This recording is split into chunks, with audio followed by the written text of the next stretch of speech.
வாழ்க வளமுடன். ஹாய் சகோஸ், இதயம் மீட்டும் மெல்லிசை போல உங்கள் மனதை மயக்கப் போகும் எழுத்தாளர் தீபா பாபு அவர்களின் கற்பனை சிதறல்களுக்குள் நம் பயணத்தை தொடங்கலாமா? அத்தியாயம் 25. ரிச்சார்டின் உணர்வுகளை படித்த தருண் விருந்தினராக வந்திருக்கும் அவனுக்கு உதவும் பொருட்டு விரைவாக பேச்சை மாற்றினான். ஏய், இவ்வளவு நேரமா டர்பன்ற பேரை சொல்லி கையில ஒண்ணு வச்சுட்டு சுத்தினியே, எங்கடா அது என்று தம்பியிடம் வினவினான். அதத்தான் இந்த பக்கி ஒரே இழுப்புல இழுத்து களைச்சு விட்டானே. அதுவரை ரிச்சார்டின் தனிமையை எண்ணி பரிதாபத்தில் இருந்த அட்சயா, நீ கையில வச்சிருந்ததுக்கு பேரெல்லாம் டர்பன் சொல்லி அத கேவலப்படுத்தாதரா என்றாள் நக்கலாக. அவளை எதிர்ப்பதற்காக வேகமாக வாயை திறந்த மகனை அடக்கிய சித்தார்த், சரி விடுங்க, அதெல்லாம் நான் போகுது என்றான். அதெப்படி? நான் எவ்வளவு ஆசையா திட்டமிட்டேன் என்று முகத்தை சுருக்கினான் கருண். இப்ப என்ன, டர்பன் செய்யணும் அவ்வளவுதானே, யூடியூப்ல பார்த்து தெரிஞ்சுக்கிட்டா போச்சு என தன் அலைபேசியில் அதற்கான தேடலை துவங்கி வீடியோவை எடுத்தான் ரிச்சர்ட். ஹுர்ரே, இதுவேதான் என ஆர்ப்பரித்து சித்துவின் தலையில் அதை பார்த்து கருண் கட்டிவிட ஆரம்பிக்க அனைவரின் முகத்திலும் இள நகை அரும்பியது. மனப்பொடு ரெடி, மாப்பிள ரெடியா என்று கேள்வி எழுப்பியபடி மாடியின் மேல்படியில் சிந்துஜாவுடன் வந்து நின்றாள் தன்யா. பாண்டியின் இருக்கரம் பற்றியபடி ஸ்ரீ மற்றும் விது நின்றிருக்க, அருகில் மலர்ந்த முகத்துடன் அருந்ததியும் கமலாவும் நின்றிருந்தனர்.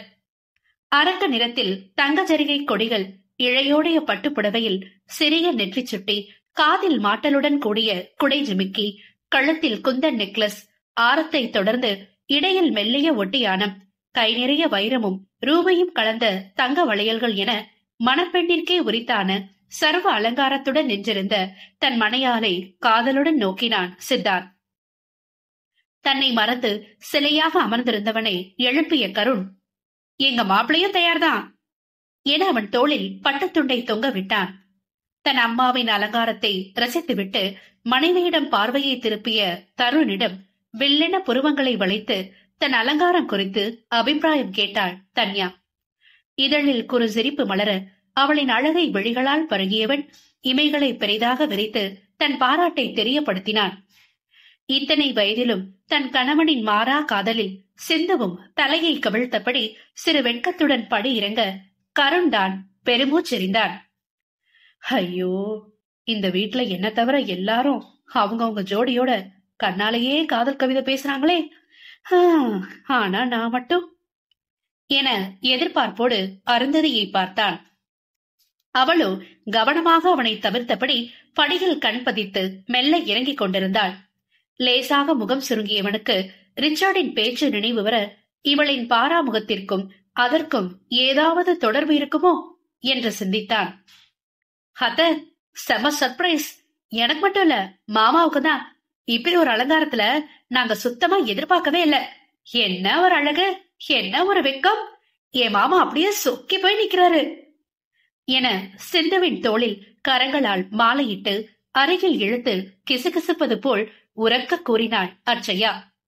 ஹே வாலு, சும்மா இருக்க மாட்ட என்று சிந்து சினுங்க, ஐயோ அல்லது போங்க, என்ன மாமா என அவனிடம் திரும்பி கண்ணடித்தாள். பெண்ண என்று சித்து ஆர்வமாய் முன்னே வர அவனை பிடித்து பின்னால் இழுத்தான் கருண். அப்பா, கொஞ்சமாவது மாப்பிளகிட்ட மெயின்டைன் பண்ணுங்க. அடப்போட என்று அவன் கரத்தை விலக்கிவிட்டு மனைவியிடம் விரைந்து வந்தவன், Kannamma, really looking so beautiful. Dolly சொன்ன மாதிரி எனக்கு ரொம்ப பெரிய சர்ப்ரைஸ் தான். இதுவரை உன்னை இவ்வளவு அலங்காரத்துல நான் பார்த்ததே இல்ல என்று ஸ்லாகித்தான். பிள்ளைங்க முன்னால நீங்களும் இப்படி கேலி பண்றீங்களே, இதெல்லாம் வேண்டாம். இவள்கிட்ட எவ்வளவு தூரம் படிச்சு படிச்சு சொன்ன தெரியுமா, கேட்கவே மாட்டேன்ட்டா. இதுல கமலாக்கா ஸ்ரீகுட்டியோட துணை வேற என மருமகளை போலியாக சாடினாள் சிந்து. ஹே, கேலியெல்லாம் இல்ல என சித்து மறுக்கும் முன்னே வேகமாக குறுக்கிட்ட தன்யா, ஆமா மாமா, இந்த அலங்காரம் எல்லாம் என்னுடைய வேலைதான், அதனால எனக்கு தனியா என்ன செய்யணும்ன்றத நீங்களாவே பார்த்து செஞ்சிடுங்க என்று மாமனாரிடம் பேரம் பேசினாள். அதுக்கு என்ன, உன்னை ஸ்பெஷலா கவனிச்சுட்டா போயிடுச்சு என்று மருமகளின் தலையை பிடித்து உற்சாகமாக அசைத்து வாக்களித்தான் சித்தார்த். ஆ ஆ, அதெல்லாம் சரி. என் மாமாவை பார்த்து நீங்க ஒண்ணு சொல்லலையா அத்த? என் மாமா எப்படி இருக்காரு என்று சிந்துவை வம்பிழுத்தபடி சித்துவின் தோளில் முழங்கையை ஊன்றினாள் அட்சயா. அவருக்கு என்ன, அவரோட கம்பீரத்துக்கு எதுவுமே அழகுதான் என்று மெல்லிய குரலில் கூறி வெட்கத்தில் சிந்து இதழ் கடிக்க கருண், அட்சயா, தன்யா மூவரும் ஓவென்று கத்தி ஆர்ப்பரித்தனர். பெரியவர்கள் எதற்காக உற்சாக கூக்குரல் இடுகிறார்கள் என புரியாத குழந்தைகள் தாங்களும் அவர்களுடன் இணைந்து குரல் கொடுக்க முயன்று தாமதமாக இடைவெளி விட்டு கத்தினார்கள். அதை கண்டு அங்கே பெரிய சிரிப்பலை சுனாமி என பொங்கி எழ அந்த உற்சாகத்தில் தன்னை மீறி உதடுகள் முறுவலித்தாலும் நெஞ்சின் ஏக்கத்தில் விழிகளும் கலங்கியது அருந்ததிக்கு. சிந்து வெளிவந்ததிலிருந்து அங்கு நடக்கின்ற அழகிய தருணங்களை தன் கைபேசியில் படம் பிடித்துக் கொண்டிருந்த ரிச்சர்டின் விழிகளில் அது விழுந்து மனதில் மெல்லிய கவலையை கீறிவிட்டது. இந்த அழகிய குடும்பத்தில் இணைய யாருக்குத்தான் மனம் வராது? இதில் அவள் தவறேதும் இல்லை. ஏன், என் மனம் கூடத்தான் அதை விரும்புகிறது என்று அவனையும் மீறி அட்சயாவை யோசனையோடு பார்வையிட்டான் அவன். கருணிடம் ஏதோ வம்பு பேசிவிட்டு ஓடியவளை, ஏ நில்லடி என அவன் துரத்த அவள் சிந்துவிடம் தன்னை மறைந்தபடி போக்கு காட்டிக் கொண்டிருந்தாள். டேய், உன்னை விட வயசுல பெரியவள டீ போட்டு பேசாதன்னு உனக்கு எத்தனை முறைதான் சொல்றது என்று அதட்டினாள் சிந்து. ஆமா, பெரிய இவ என்னை விட ஒரு வயசு தானே மூத்தவ, அதுக்காகலாம் என் முறப்பொண்ண நான் விட்டு தர முடியாது.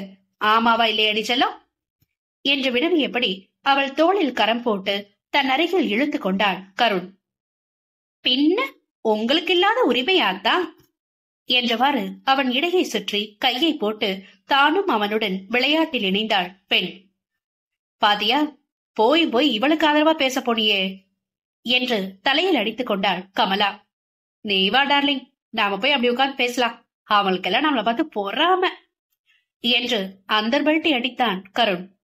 அண்ணன் தங்கை இருவருக்குமே அங்கே நடப்பது எதுவும் உவப்பாக இல்லாததால் அவர்களின் முகம் லேசாக இறுக்கத்தை தத்தெடுத்திருந்தது.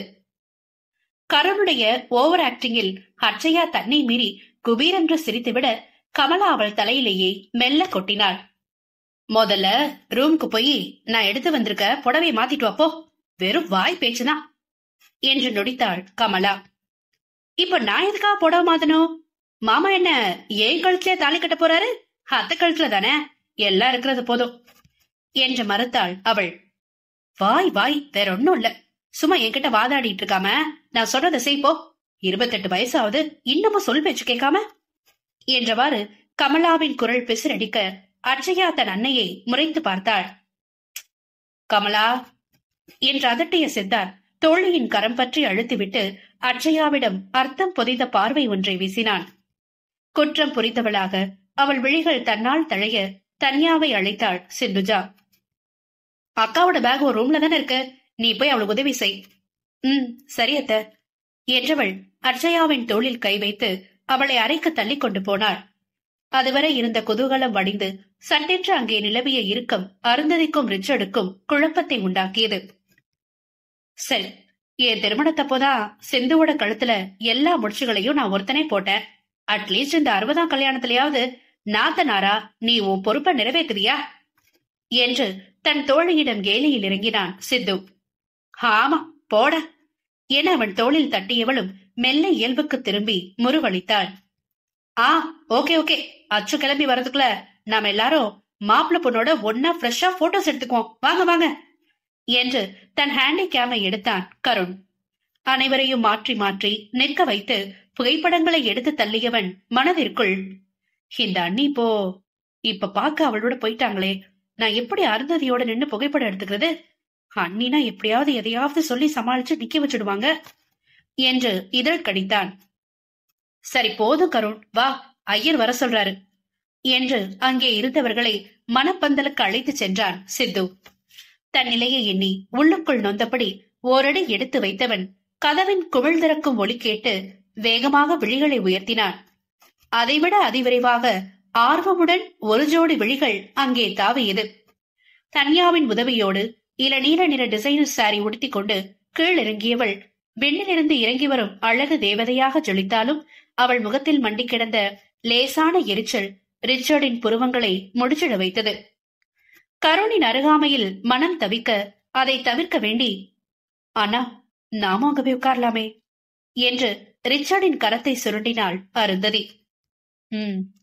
என்ற மனதே இல்லாமல் அங்கிருந்து விலக முயன்ற ரிச்சர்டை வேகமாக தடுத்தான் கருண். ஒரு நிமிஷம், இதோ அண்ணியும் அட்சயாவும் வந்துட்டாங்க, அவங்களோட நம்ம போட்டோ எடுக்கலையே, கொஞ்சம் எடுத்துட்டு போயிடலாம் என்று தடுத்து நிறுத்தினான். வாங்க வாங்க, உங்களுக்காக தான் வெயிட்டிங் என பெண்கள் இருவரையும் முதலில் நிற்க வைத்து புகைப்படம் எடுத்தான் அவன்.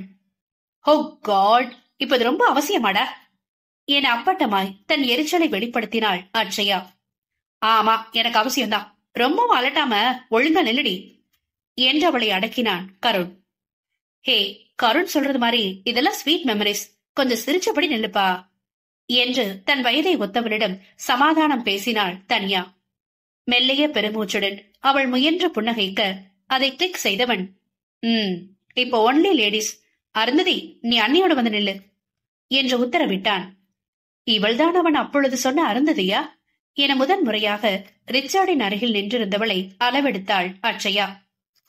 இல்ல, நான் ஏற்கனவே என அவள் மறுக்க துவங்க, அதனால என்ன, வா என்று அவள் கரம் பற்றி தன் அருகில் இழுத்துக் கொண்டாள் தன்யா.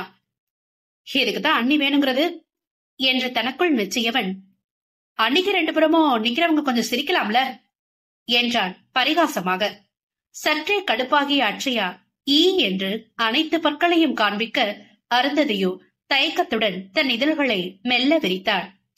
அட்சயாவின் அருகில் வந்தவன் அவள் கண்ணம் கிள்ளி, சோ ஸ்வீட் பேபி, அழகா சிரிச்ச என்று கொஞ்சினான்.